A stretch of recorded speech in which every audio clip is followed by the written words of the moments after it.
Boa noite a todos, caros amigos e companheiros. Que o Mestre Jesus possa estar em nossos corações mais uma vez, nessa noite que nos reunimos nesta casa bendita de amor e caridade para fazer os nossos estudos. Gostaria de agradecer inicialmente a oportunidade, à diretoria da casa, pelo convite, a Dona Maria Aparecida em especial, que me convidou para estar aqui com vocês.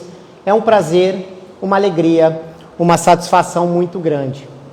Os Espíritos nos dizem que nós temos uma família espiritual e que esta família é muito grande, que nós vivemos em aproximadamente um grupo de 10 a 12 mil espíritos, com o objetivo de nos ajudarmos mutuamente. Então tenho certeza que cada um de vocês aqui, desta noite, faz parte da minha família espiritual e eu faço parte da família espiritual de vocês. Gostaria de me apresentar formalmente aos companheiros que eu ainda não conheço, já tenho grandes amigos aqui nesta casa, pessoas queridas, mas a minha casa, eu sou trabalhador, tarefeiro do Centro Espírita Jerônimo Ribeiro, casa co-irmã desta, do mesmo patrono, e que trabalham juntas em prol da divulgação da doutrina espírita no nosso município e no sul do estado. Meu nome é Miguel Balaz, eu sou de São Paulo, sou paulista, estou aqui no Espírito Santo, em especial em Cachoeiro, há 7 anos. Então já me considero um cachoeirense de coração, adotei a capital secreta como minha cidade. Então, feitas estas considerações iniciais, o tema proposto para o estudo da nossa noite é a porta estreita. Todos nós já temos um conhecimento desta passagem, sabemos que é uma passagem do Mestre Jesus, onde Jesus nos fala: procurai a porta estreita, porque larga é o caminho, é a porta da perdição. Todos nós já temos um conhecimento a respeito dessa passagem, uma passagem muito repetida, muito falada no nosso Evangelho. E o objetivo da nossa noite é aprofundar este tema à luz do Espiritismo. Quando nós buscamos uma casa espírita, o que nós queremos saber ou ter de conhecimento é uma determinada matéria à luz da doutrina espírita. É o que faremos nesta noite. Então me questionam vocês, mas Miguel, vamos falar sobre a porta estreita? E cadê a porta? Por que não trouxe uma imagem, uma bela porta? Temos tantas imagens bonitas na internet, portas de madeira, de ferro, portais, portões, e a gente vai falar de porta estreita sem porta? A verdade, caros amigos, é que nós, estudantes da doutrina espírita, nós não partimos do zero. Nós já temos alguns conhecimentos sobre o assunto, mesmo aqueles que estão na doutrina há pouco tempo. Estou iniciando meus estudos, estou na doutrina há poucas semanas, há poucos meses. Nós não partimos do zero, porque os Espíritos nos explicam, lá na questão 115 do Livro dos Espíritos, que nós fomos criados simples e ignorantes, com o objetivo de rumarmos à perfeição, de sermos um dia perfeito. E por isso, temos uma caminhada a fazer, uma caminhada que pode durar muito tempo. Quando é que vamos chegar à perfeição? Nós não sabemos. Nós sabemos o nosso ponto de partida. Simples, espíritos simples, ignorantes, precisando aprender. E aí a nossa jornada, então, se assemelha com esta nossa imagem inicial. Nós temos um caminho, nós temos uma jornada a percorrer e não propriamente uma porta. Porque uma porta nós atravessamos. No momento eu estou fora e no momento seguinte, após atravessar a porta, eu estou do outro lado. A doutrina espírita nos explica que nós temos uma jornada e que, como fomos criados simples e ignorantes, no começo da nossa jornada nós temos muita bagagem a carregar, muitos erros, muitas imperfeições. É como se nós fôssemos espiritualmente mais gordinhos, mais cheinhos, cheios de defeito. Nós não estamos falando do ponto de vista físico, mas do ponto de vista espiritual. E que para que possamos fazer a nossa caminhada passar neste caminho, é preciso que com o tempo nós vamos nos aperfeiçoando, deixando os erros e defeitos para trás. Por quê? Porque este caminho que nós vamos percorrendo, ele vai se afunilando durante a nossa jornada. No começo, este caminho é mais largo, é mais amplo, nós podemos errar mais, temos mais defeitos, mais falhas, mas conforme nós vamos andando em nossa jornada, este caminho vai se afunilando. Se eu não me aperfeiçoo, se eu não deixo os erros e os vícios para trás, eu paro no caminho.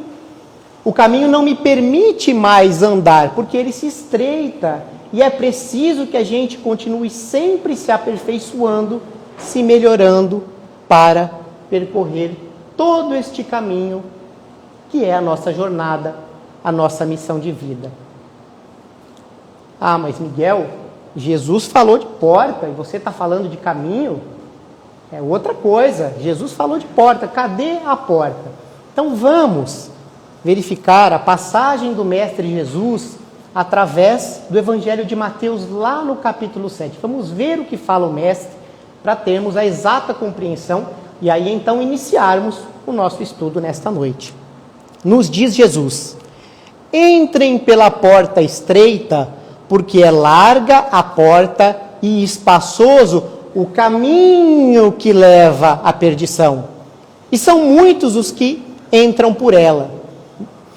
Como é estreita a porta e apertada o caminho que leva para a vida, e são poucos que as encontram. Vejam que é o próprio Mestre Jesus que nos fala de caminho. Somos nós ainda desatentos, que não prestamos ainda atenção, ou não temos a correta compreensão das palavras, que nos confundimos. É por isso que nós estamos aqui, junto, estudando, nos aperfeiçoando, trocando conhecimento diariamente, para que possamos compreender exatamente aquilo que o Mestre Jesus nos ensinou. Os objetivos, então, da nossa noite é entender qual o significado de porta nesta passagem. Qual a simbologia nas diversas religiões, já que muitas religiões também falam de portas. A porta estreita refere-se à salvação.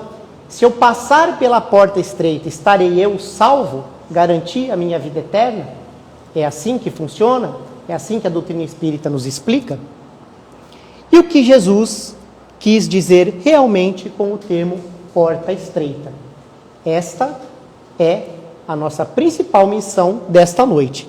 Sair daqui entendendo o que é o termo porta estreita, falado e explicado por Jesus nesta passagem. A porta simboliza o local de passagem entre dois estados, entre dois mundos, entre o conhecido e o desconhecido, a luz e as trevas, o tesouro e a pobreza extrema.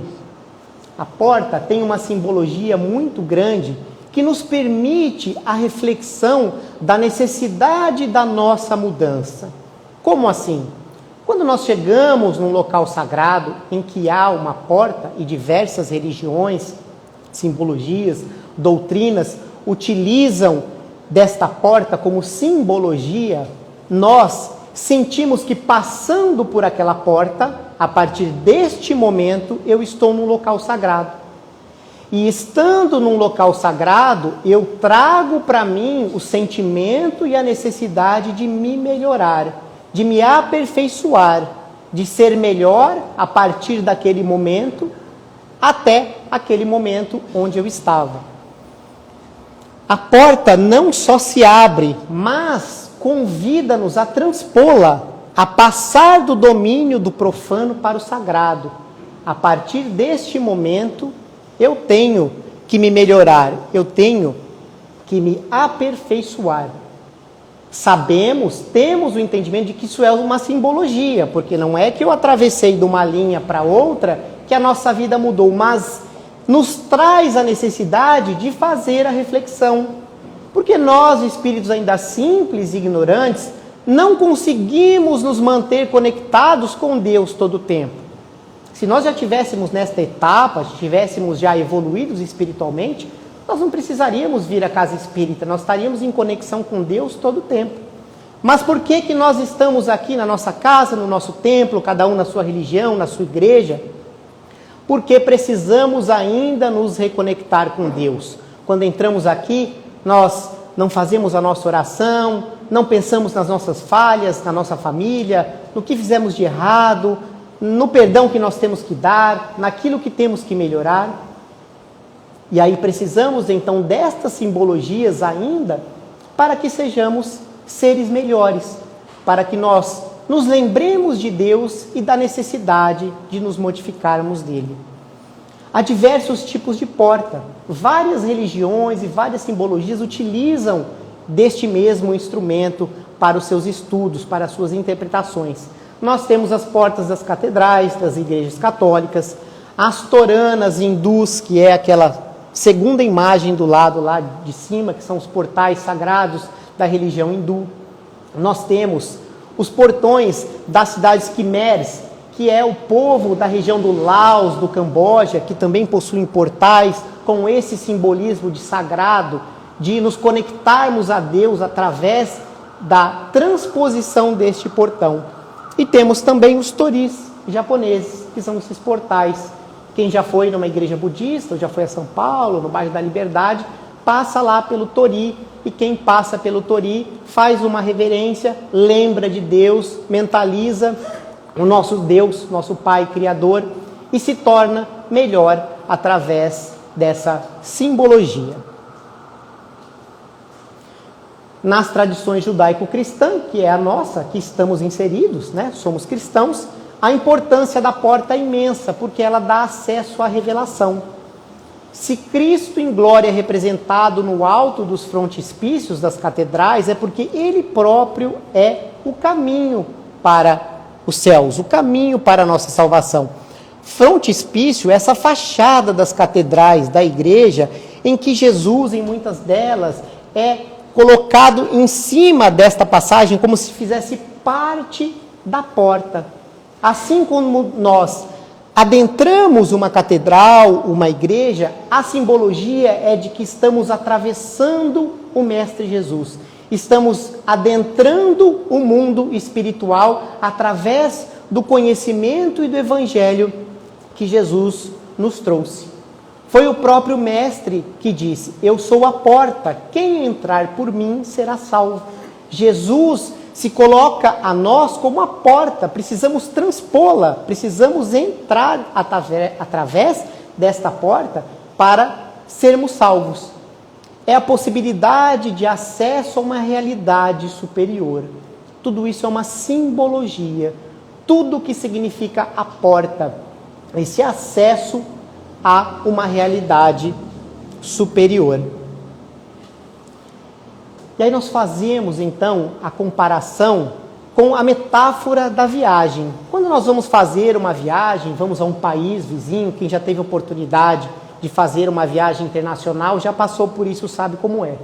O que a gente pode levar? A gente tem que fazer uma mala pequena, com pouca coisa, só o essencial, algumas roupas, um calçado, um pouco de dinheiro, porque se nós fizermos uma mala muito grande, a gente não consegue nem carregar a nossa bagagem a gente consegue.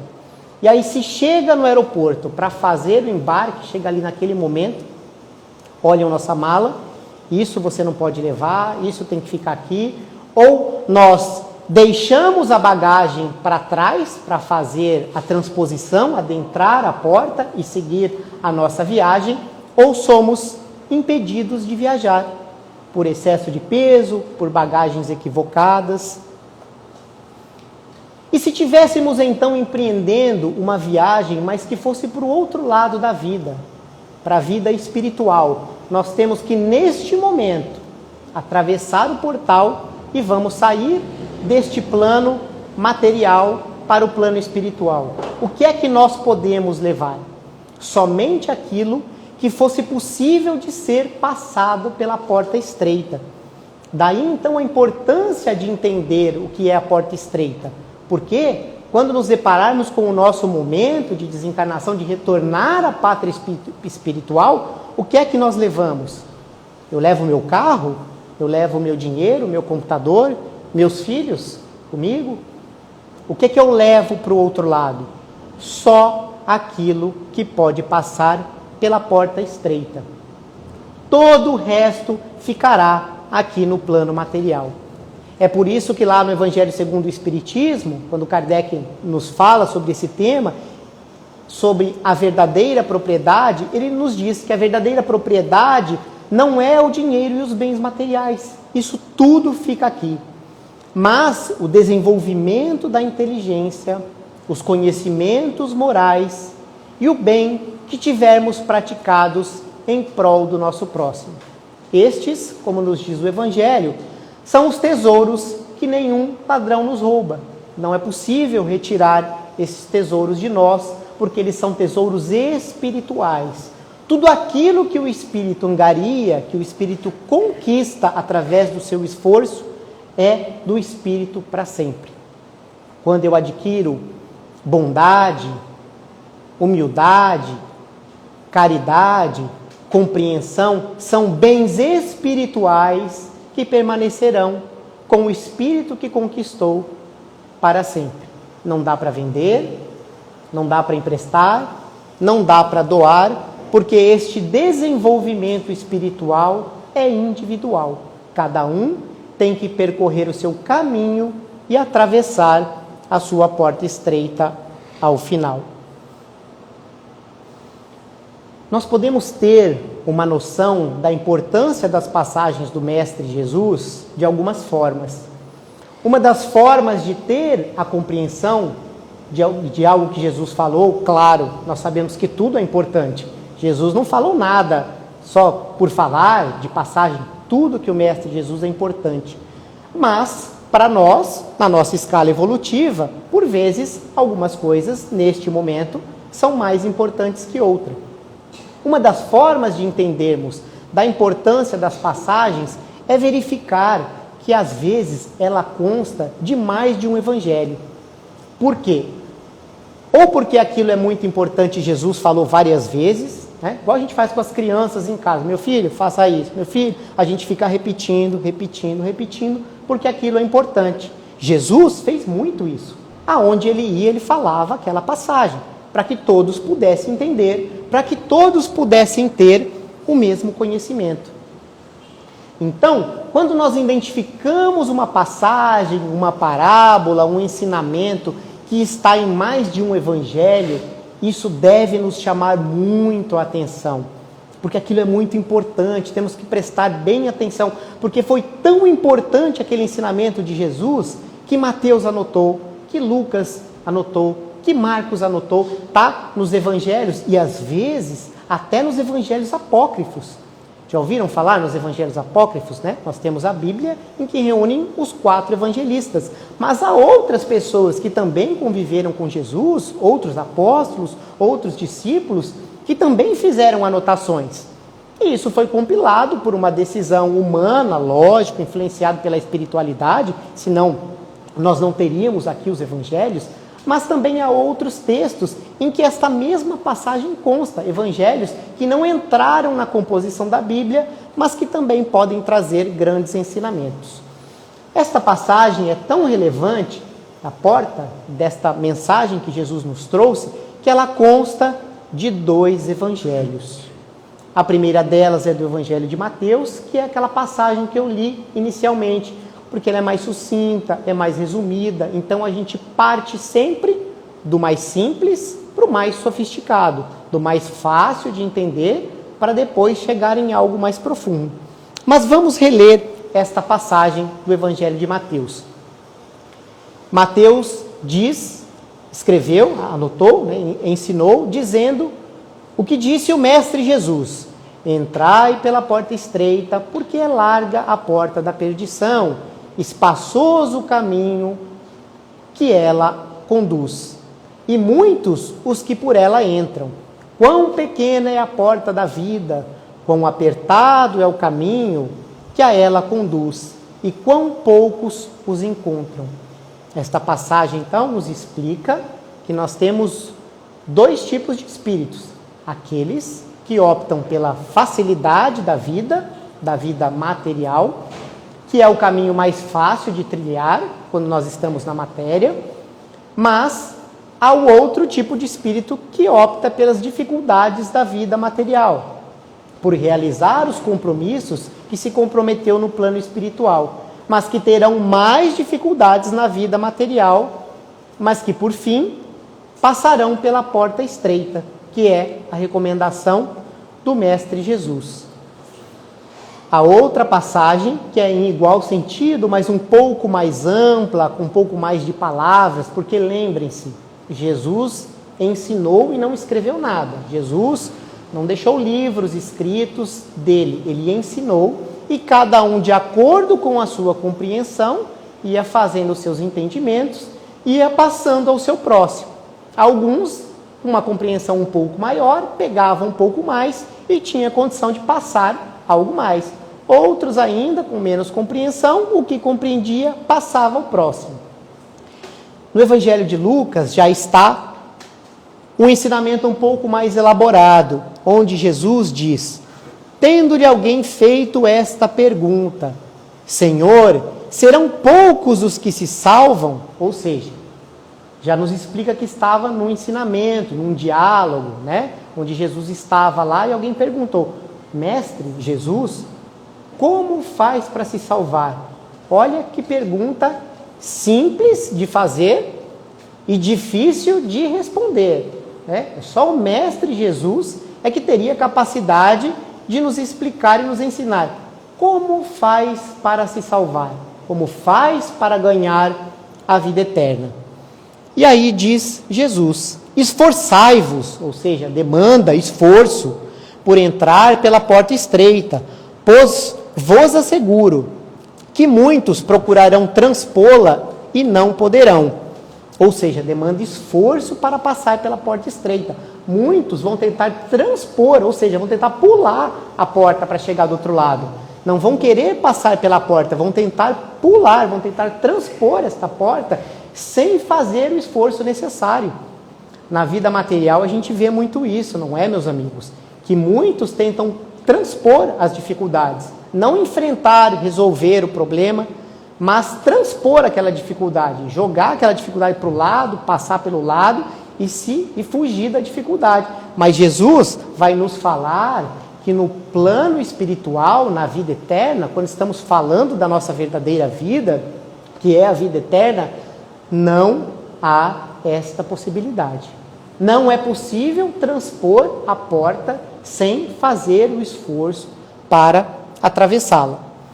Então diz Jesus: e quando o pai de família houver entrado e fechado a porta, e vós de fora começar a bater, dizendo: Senhor, Senhor, abre, ele vos responderá: não sei de onde sois. Né? E aí prossegue a passagem no sentido de que há um momento de encerramento das nossas oportunidades. A doutrina espírita nos explica que esse encerramento das oportunidades, quando não será mais possível transpor a porta, isto é, de forma momentânea. Nosso planeta passará do mundo de provas e expiações ao mundo de regeneração. Quando chegar este momento, quem estiver apto a permanecer no nosso planeta, tiver feito o esforço de atravessado a porta estreita, aqui permanecerá. E quem não estiver apto? Haverá a pena eterna? Haverá o inferno? O sofrimento? Sofrimento, sim, com certeza, mas não de forma eterna, porque a doutrina nos explica que esses espíritos provavelmente, como já aconteceu com nós, com o nosso planeta, que já passou por outras fases, serão demandados a outras paragens, a outros planetas, que vão continuar a sua evolução espiritual num outro plano, mas separados de quem conseguiu atravessar a porta estreita.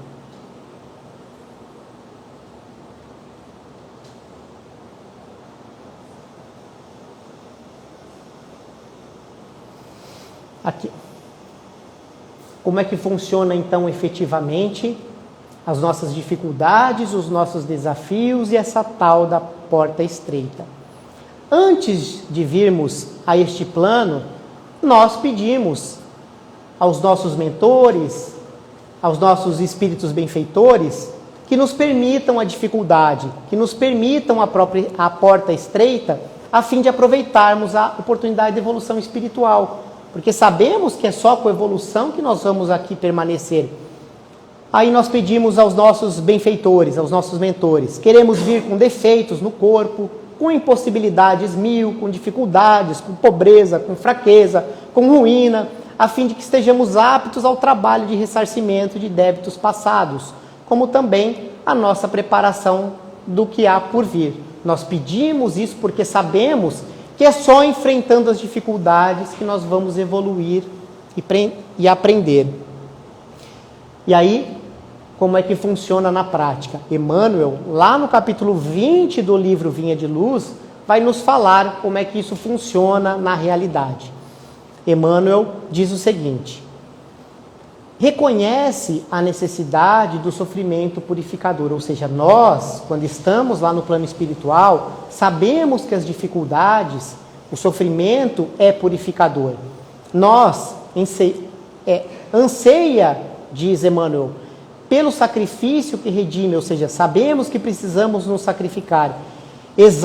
Nós exaltamos o obstáculo que ensina, compreende a dificuldade que enriquece a mente e não pede outra coisa que não seja a lição, nem espera senão a luz do entendimento que levará nos caminhos infinitos. Quando nós estamos no plano espiritual, nós sabemos das nossas dificuldades, das nossas fraquezas espirituais e do que nós precisamos a fazer. E aí queremos nos comprometer, por óbvio, nós não queremos ficar mais em sofrimento e sabemos que superando essas dificuldades nós vamos evoluindo, nós pedimos aos benfeitores as dificuldades. Porém, reconquistando a oportunidade da existência terrestre, ou seja, reencarnando, voltamos a procurar as portas largas, por onde transitam as multidões. A maioria de nós, quase todos nós, ainda estamos escolhendo as facilidades no mundo material em detrimento do mundo espiritual. Diz Emmanuel, em geral, quase todos os homens somente acordam quando a enfermidade lhes requisita ao corpo as transformações da morte. Não é isso que acontece, meus amigos? Nós já não vimos casos assim, ou presenciamos, ou lemos através de livro. Por que é que o nosso corpo chega ao fim, o nosso corpo material? Deus não poderia ter deixado o nosso corpo eterno, viver 1000 anos, 2000 anos? Por que Ele nos programou assim, para que o nosso corpo chegue a um fim? Porque é só neste momento de dificuldade que nós acordamos para os verdadeiros bens espirituais. É só quando chega neste momento de dificuldade, quem aqui ou é da área de saúde, ou tem amigo na área de saúde, tem médico, enfermeiros que trabalham no hospital, pergunte a eles se já viu alguém no leito de morte do hospital dizer: poxa, eu deveria ter trabalhado mais um pouco, deveria ter juntado mais dinheiro, eu deveria ter comprado mais carro, mais casa. É isso que acontece?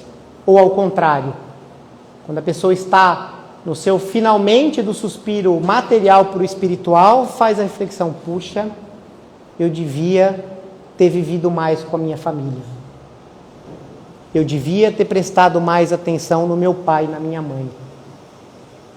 Eu devia ter brincado mais com meu filho, ter olhado mais a natureza, ter aproveitado os momentos de vida. Claro, nós sabemos que a vida material é difícil, não é só prazer, e a doutrina espírita vai nos falar justamente ao contrário, que essa história hoje, né, que temos muito em comum de hedonismo, vamos curtir a vida, né? Não é isso que a doutrina espírita prega a nós, mas sim dar valor aos nossos verdadeiros bens, que é o que a gente leva, como falado anteriormente.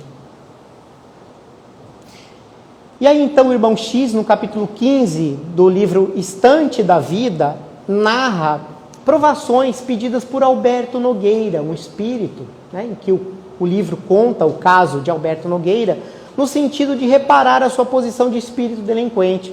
Viveu como todos nós, fez um monte de bobagem como todos nós, chega no plano espiritual e agora? Agora tem que reparar os erros do passado. E aí, em resumo, diz Alberto Nogueira, ele vai ao mentor espiritual e diz: rogo a vossa permissão para tornar ao campo terrestre, a fim de resgatar as minhas faltas.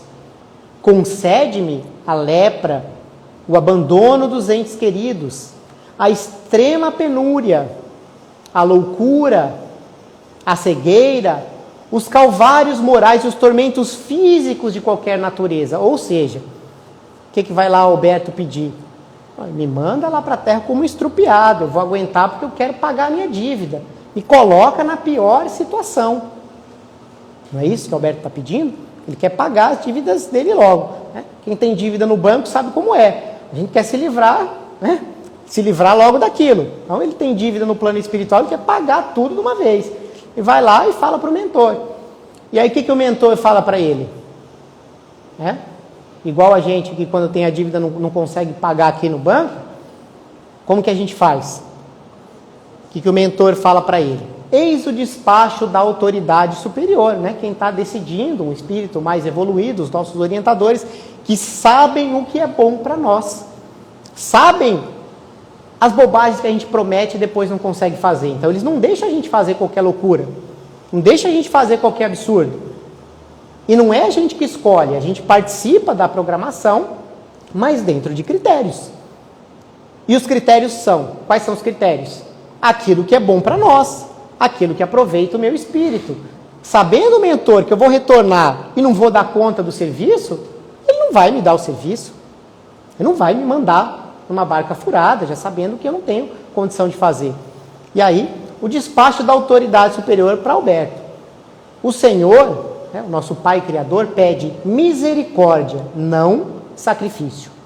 O interessado, que é o espírito de Alberto, resgatará os próprios débitos em vida normal, com as tarefas naturais de um lar humano e de uma família, em cujo seio encontrará contratempos justos e educativos para qualquer criatura com necessidades de reequilíbrio e aprimoramento. Ou seja, Alberto, você vai ter uma vida normal, como quase todos nós temos.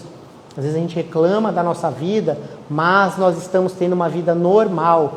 Diz a autoridade superior que os nossos contratempos, ou seja, as dificuldades do nosso dia a dia, a convivência com o marido, com a esposa, com as crianças, com o pai e mãe, ter que trabalhar para se sustentar, pagar a conta, né? Pagar o boleto, como diz a expressão popular, tudo isso já é dificuldade suficiente para o nosso aprendizado.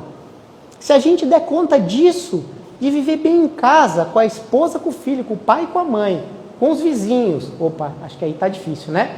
Com os vizinhos, com os amigos, se dá bem, se trabalhar, né? Não ser preguiçoso, trabalhar, conseguir pagar as contas, ter uma vida digna, diz a autoridade superior, isso já é suficientemente adequado para a nossa evolução espiritual, nós já estamos aprendendo. Porque quando a gente vai notar e fazer uma análise de nós mesmos, a gente não dá conta disso não, a gente já não consegue, já é muita dificuldade para nós. E aí prossegue a autoridade superior, mas por mercê do Senhor, ou seja, pela misericórdia de Deus, será médium espírita, com a obrigação de dar pelo menos 8 horas de serviço gratuito por semana, em favor de necessitados na terra, consolando-os, instruindo-os na condição de instrumento dos bons espíritos, que operam as transformações do mundo em nome de nosso Senhor Jesus Cristo. Ou seja, vida normal, com as dificuldades normais, para pagar os seus débitos, você vai ter uma missãozinha. A missãozinha vai ser médium, vai trabalhar numa casa espírita 8 horas por semana. Isso está parecendo sentença de juiz de prestação de serviço à comunidade, né? 8 horas por dia, uma vez por semana, até tantos meses. Exatamente isso, 8 horas por semana. Olha que moleza, de caridade ao próximo. Não pediu todo dia, não pediu 8 horas por dia, porque ele tem que conciliar as atividades dele de caridade com a vida normal das dificuldades. Então, olha que justo é a colocação da autoridade superior. Certo dia, houve a necessidade, então passou-se o tempo. Ele aceitou a missão, reencarnou, foi criança. A gente sabe, né, que a maioria dos espíritos crianças, não são todos, nós sabemos que há crianças em sofrimento, em dificuldade, mas a maioria das crianças, nós que fomos crianças, tivemos a oportunidade de ter uma infância tranquila, com pai e mãe cuidando, a alimentação cresceu, e aí chegou a época de Alberto, né, se tornar um homem e fazer aquilo que ele se comprometeu. Houve a necessidade, então, dos mentores espirituais procurarem Alberto para resolver um problema espiritual de uma mãe, de um filho. Estas foram ao centro no qual ele deveria estar trabalhando e não o encontraram. Depois foram à sua casa, orientados pela espiritualidade para procurar aquela pessoa que ia dar o amparo, dar o auxílio. Alberto Nogueira simplesmente se esquivava do assunto como se nada tivesse a ver com a dificuldade. Por mais que os mentores o intuíssem, olha, dá uma olhadinha lá na porta, se não tem ninguém lá precisando de você não, né? A pessoa ouve a campainha, não vou não, vou ficar aqui. Então era isso que Alberto estava fazendo. Aquele espírito valoroso que pedia lepra, cegueira, loucura, idiotia, fogo, lágrimas, penúria, abandono, a fim de desagravar a própria consciência no plano físico, depois de acomodar-se nas concessões do Senhor, esquecera todas as necessidades que lhe caracterizavam a obra de reajuste e preferia a ociosidade, enquadrado em pijama com medo de trabalhar.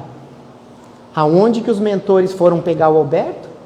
De pijama na cama, de chinelo, de pantufa, se escondendo do trabalho. Aonde ele deveria estar? Lá na casa espírita. Ah, mas tem que ser espírita então? É só espírita que paga débito? Qualquer local. Cada um, a gente sabe, cada um tem uma missão. Dentro de qualquer religião, ou dentro de religião nenhuma, né, para fazer caridade, a gente sabe que não precisa ter religião. E quem tem religião, dentro da sua religião, vai encontrar a oportunidade de fazer caridade. Alberto literalmente fugia. Quem é o Alberto? Quem são os Albertos? Somos nós? Não somos nós, o Alberto e os Albertos? Que nos comprometemos, prometemos, pode me mandar lá que eu vou fazer, vou conquistar, me joga lá que eu vou me virar, e por vezes, e por muitas vezes, nós fugimos do trabalho bendito. Fica essa orientação para que nós possamos olhar para dentro de nós e verificar se nós não estamos falhando com as nossas obrigações assumidas espiritualmente. O que significa então a porta larga versus a porta estreita? Agora sim, né? Então, falamos bastante coisa, ouvimos histórias. E o que é que significa então a porta larga versus porta estreita? Em geral, a porta larga é tudo aquilo que se desvia às nossas ações dos fins mais elevados da vida e dos compromissos assumidos. Vícios materiais e morais, festas mundanas, prazeres, sexo desenfreado, enganar os outros para oferir lucro financeiro e etc, e etc. Não é muito difícil sabermos que estamos errando, porque temos dentro de nós um negócio chamado consciência, e que é ela que nos cobra, é ela que nos obriga a transformar. Se a nossa consciência está nos cobrando, é porque nós estamos optando pela porta larga, ao invés da porta estreita. E a porta estreita, então, o que é? A contrário do que é a porta larga, é estar bem com a própria consciência. Quando estamos bem com a nossa própria consciência, estamos trilhando pela porta estreita. O sacrifício das paixões mundanas em busca do bem comum, em busca dos bens espirituais. Renúncia aos prazeres passageiros. Reforma íntima, evolução moral e aprendizado. Isso é trilhar pela porta estreita. E aqui então nós falamos do irmão X lá em cima, vamos aproveitar o irmão X mais uma vez e ver alguns exemplos do que é trilhar pela porta estreita na visão do irmão X. Isso aqui que ele fala não é um rol taxativo. Então eu tenho que fazer tudo isso, se eu não trilhar eu estou fora da porta? Não, é como o irmão X, que é um espírito como nós, entendeu o que é a porta estreita. No capítulo 4 de Cartas e Crônicas, ele nos dá algumas ideias do caminho para a porta estreita e nos diz: comece a renovação de seus costumes pelo prato de cada dia, diminuir de forma gradativa a volúpia de comer a carne dos animais. Mais hora ou menos hora, nós vamos ter que passar por essa reflexão, né, de diminuir o consumo de animais mortos. Os excitantes largamente ingeridos constituem perigosa obsessão. O álcool e bebidas estimulantes e medicamentos, né? Pessoas só vivem através de estimulantes. Tem que tomar alguma coisa para ficar legal, depois de estar legal tem que tomar mais, aí tem que tomar um remédio, tem que tomar um medicamento, e isso vai nos levando a um abismo. Não se render à tentação dos narcóticos, né? As drogas, tudo aquilo que é ilícito. Se já é ilícito para os homens, o que dirá para o plano espiritual? Se já no mundo material já não se deve fazer, a gente já sabe que não pode, imagina do ponto de vista espiritual o quanto está errado. Se tiver dinheiro, diz o irmão X, não adie as doações caso esteja realmente inclinado a fazê-lo. A gente fica assim, um dia eu vou doar, um dia eu vou deixar um patrimônio, um dia eu vou trabalhar na caridade, e esse dia não chega nunca, e o nosso dia de estar aqui na Terra, um dia chega. E a gente adia para amanhã e não tem a oportunidade de fazê-lo, porque a gente não sabe quando a gente volta lá para o plano espiritual. Em família, observe cautela com testamentos, né? Pensar na família, não se apegue demasiadamente aos laços consanguíneos. A gente sabe que os nossos parentescos consanguíneos materiais, eles são temporários. Somos todos filhos do mesmo Deus. Somos todos irmãos. E eu não tenho, é o meu filho. Claro que do ponto de vista material, a obrigação de cuidar é dele, mas ele não é posse minha. A gente cria os filhos para o mundo, para serem também espíritos em evolução. Convença-se de que se você não experimenta simpatia por determinadas criaturas, há muita gente que suporta você também com muito esforço. A gente está num ambiente, vê aquela pessoa e fala, puxa vida, chegou aquela pessoa que eu não gosto. Mas a gente não tem a atenção de que às vezes tem um monte de gente pensando isso da gente. Poxa, essa pessoa está aqui e eu também não gosto. Né? Então, se a gente não quer que faça conosco, a gente também não faz com os outros. Assim, caros amigos, chegando ao nosso final, às nossas conclusões, nós devemos nos esforçar por vencer as más tendências. Isso é escolher a porta estreita. Não há outra saída. Somente assim poderemos passar pela porta estreita e criar condições para a evolução da nossa alma imortal. Fomos criados simples e ignorantes e o nosso objetivo é a perfeição. E só nos esforçando, optando pela porta estreita, é que nós vamos chegar lá. Vamos ver se vai carregar um videozinho? Acho que vai sim. Vamos só esperar ver se ele vai iniciar. Observe a cena, uma câmera de segurança num balcão aí de um comércio qualquer. Esse senhor está ali sentado e percebam que ele derrubou alguma coisa no chão ali. Vem um pequenininho, um catatauzinho ali do lado, pegou, provavelmente é dinheiro, e no mesmo instante levanta e entrega ao senhor, devolvendo o dinheiro.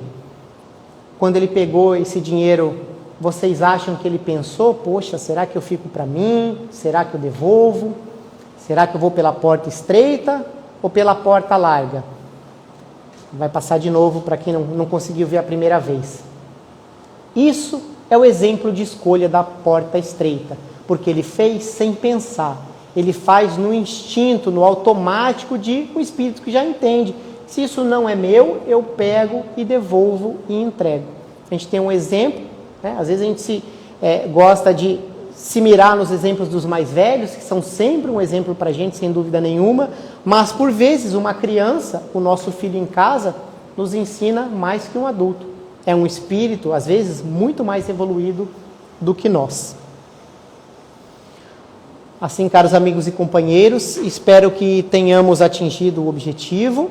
Fica, ao final, esta bela imagem, esta mensagem, junto com a bibliografia utilizada para a elaboração desse estudo. Qual é o caminho que nós vamos trilhar? Nós vamos trilhar o caminho, aqui nós estamos falando do ponto de vista espiritual, não material. Um caminho mais tranquilo, mais sereno, que é do bem, do amor e da caridade. Ou o caminho de lama, de dificuldade, que vai afundar a nossa vida espiritual e ao final vai nos obrigar às dificuldades para um impulso espiritual obrigatório, aquelas encarnações compulsórias, difíceis, que temos que passar pela dificuldade. O que vai determinar o nosso caminho e o nosso sucesso na nossa evolução é o nosso livre-arbítrio e as nossas decisões.